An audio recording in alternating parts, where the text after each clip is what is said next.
Oke, baik. Assalamualaikum warahmatullahi wabarakatuh. Perkenalkan, nama saya Sardiana dengan NIM 90211-804, jurusan Manajemen Angkatan 2018. Bismillahirrahmanirrahim. Assalamualaikum warahmatullahi wabarakatuh.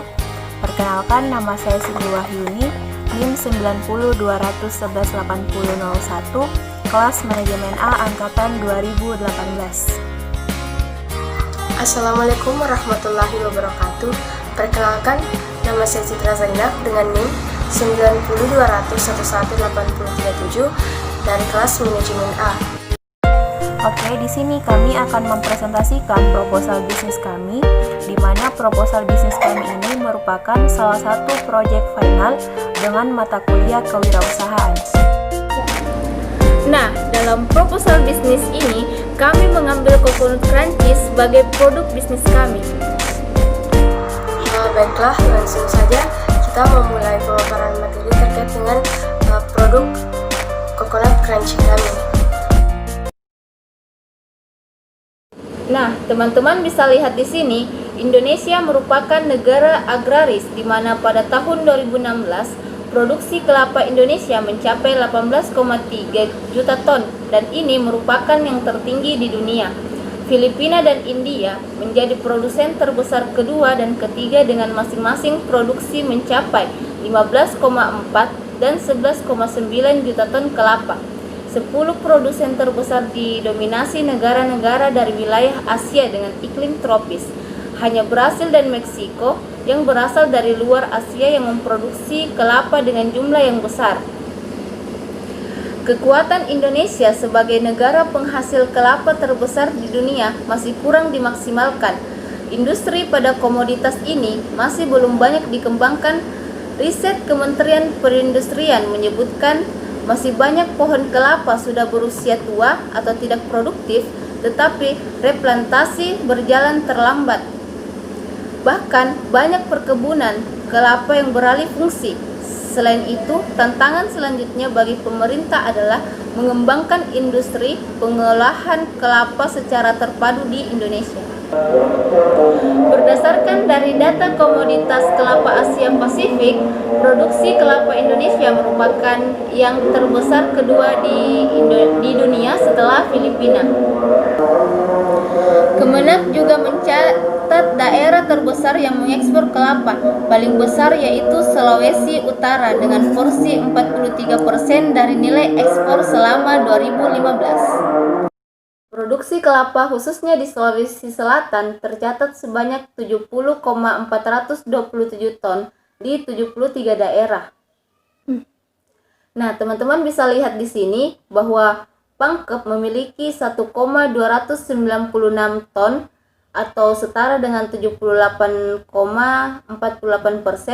Sinjai 1,320 ton, Goa 1,403 ton, dan Maros itu sebanyak 251 ton. Dan yang terakhir itu ada Bone, salah satu daerah dengan produksi terbesar di Sulawesi Selatan adalah Kabupaten Bone, yaitu sebesar 24,947 ton. Terkait dengan usaha produk kami yang dimana kami beri nama itu coconut crunchy. Dua kata ini kami ambil dari bahasa Inggris yaitu coconut dan crunchy. Nah, produk kami ini merupakan usaha penjualan kekinian yang dapat dijangkau oleh setiap kalangan. Dimulai dengan harga yang relatif murah yaitu 15.000 hingga 50.000 saja, sesuai dengan keinginan konsumen. Kita selalu berusaha agar di mana produk kami ini dapat memberikan kontribusi terbaik kepada masyarakat dengan melakukan beberapa hal, yaitu memperbaiki kualitas produk kami. Yang kedua, membuka beberapa cabang serta membuka perekrutan karyawan baru guna mengurangi pengangguran di Indonesia. Pada slide ini dapat kita lihat secara bersama terkait dengan langkah-langkah singkat dari proses pembuatan produk kami, yang dimana produk kami ini itu berbahan dasar dari kelapa yang akan dicampurkan dengan beberapa bahan yang telah disiapkan, yang akan menjadi sebuah adonan yang pas yang akan diolah lagi menjadi sebuah hasil akhir yang siap untuk dikemas dan dipasarkan. Kelapa selain dijadikan sebagai bahan dasar dari produk kami, kelapa juga itu dapat diolah menjadi berbagai jenis olahan. Salah satunya itu menjadi minyak kelapa, yang dimana hasilnya itu dapat digunakan sebagai alat penggorengan. Kita beralih ke slide SWOT analisis, di mana yang pertama itu ada kekuatan. Nah, apa yang menjadi kekuatan dari usaha kami ini? Yang pertama itu ada lokasi yang strategis, di mana usaha kami ini didirikan di Jalan Peterani nomor 22 Buakana, Kecamatan Rapocini, Kota Makassar, Sulawesi Selatan dengan kode pos 90222. Terus yang kedua itu ada harga yang terjangkau. Nah, harga yang terjangkau di sini kami mengambil hanya 15.000 saja. Terus yang ketiga ada terciptanya produk baru yang inovatif yang berbahan kelapa.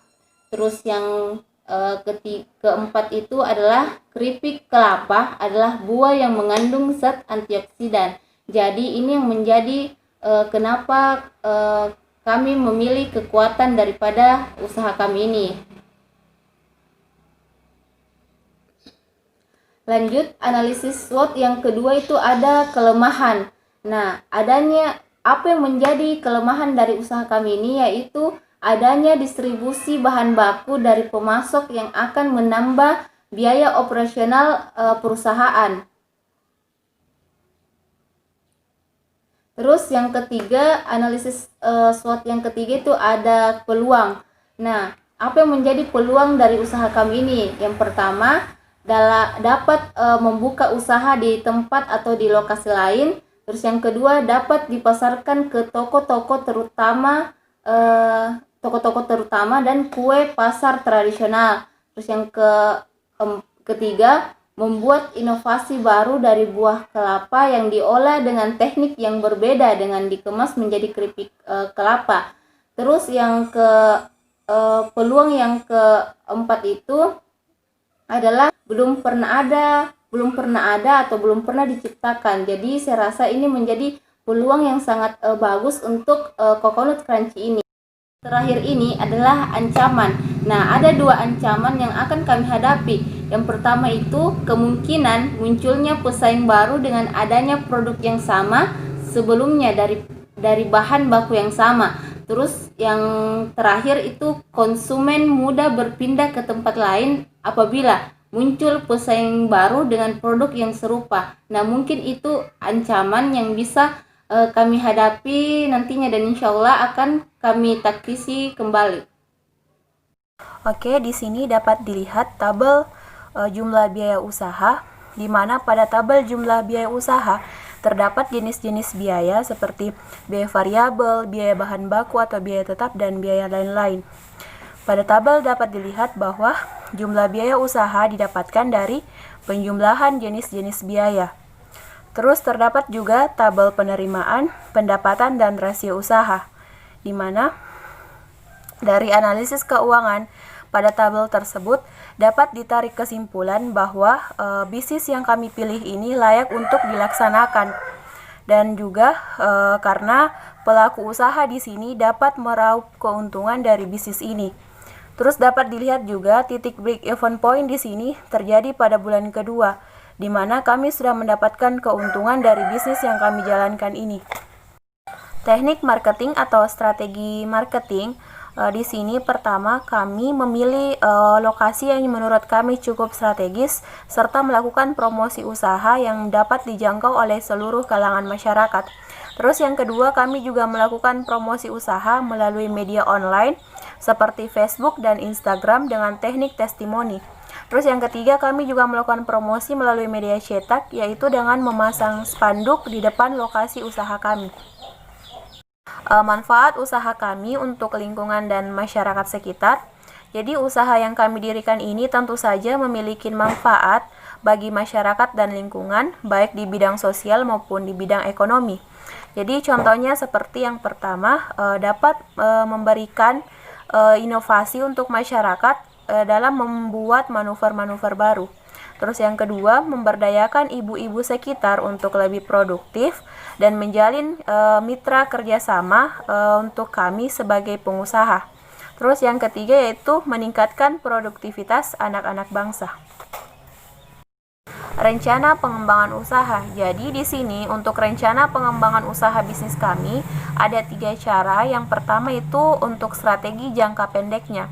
Di sini untuk rencana pengembangan usaha jangka pendek, kami memprioritaskan untuk peningkatan kualitas.